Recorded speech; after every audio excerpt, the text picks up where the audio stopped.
பார்க்குறப்ப இவ்வளோ சாஃப்டாக இருக்குது கேக்கு, சாப்பிட்றப்பயும் செம்ம சாஃப்டாக இருக்கும். ஸோ இந்த கேக் எப்படி செய்யலான்னு பார்க்கலாம் வாங்க. ஒரு பவுலில் வந்து இந்த க்ரீம் சீஸ் வந்து 100 கிராம்ஸ் எடுத்துக்கணும். இது கூட வந்து நான் 70 ml மில்க்கு, அதுக்கப்புறம் பட்டரும் ஆட் பண்ணிக்கிறேன். இதை வந்து டபுள் பாய்லர் மெத்தடில் மட்டும்தான் வந்து நம்ம மெல்ட் பண்ணணும். ஸோ டேரெக்டாக அடுப்பில் வச்சிடாதீங்க. டபுள் பாயில் மெத்தடில் மெல்ட் பண்ணால் இந்த மாதிரி க்ரீமியாக வந்துடும்.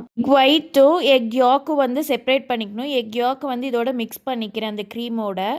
அதுக்கப்புறம் மைதா மாவு வந்து 35 கிராம் மட்டும்தான் அதில் நான் ஆட் பண்ணியிருக்கேன். அதுக்கப்புறம் எக் ஒயிட் வந்து நல்லா பீட் பண்ணணும். இந்த மாதிரி குண்டாவை கமுத்துனாலும் கீழே உழுவக்கூடாது. அதுக்கப்புறம் அதை வந்து ஸ்லைட் மிக்ஸ் தான் பண்ணுமே தவிர கிட்டு கிட்டுன்னு வந்து மிக்ஸ் பண்ணிடக்கூடாது நம்ம.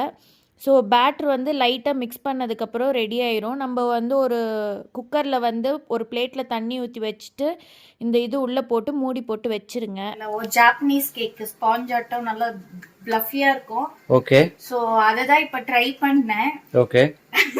ஃபர்ஸ்ட் டைம் ட்ரை பண்ணுறேன். எப்படி வந்திருக்குன்னுலாம் தெரியாது. எதுக்கும் ஓப்பன் பண்ணி டெஸ்ட் பண்ணிக்கலாம். டடா, கேக் வந்து எதிர்பார்த்த மாதிரி சூப்பராக வந்திருக்கு. ஸோ நீங்களும் வந்து மறக்காமல் ட்ரை பண்ணுங்கள். ட்ரை பண்ணிவிட்டு கமெண்ட் பண்ணுங்கள். Tata, bye bye.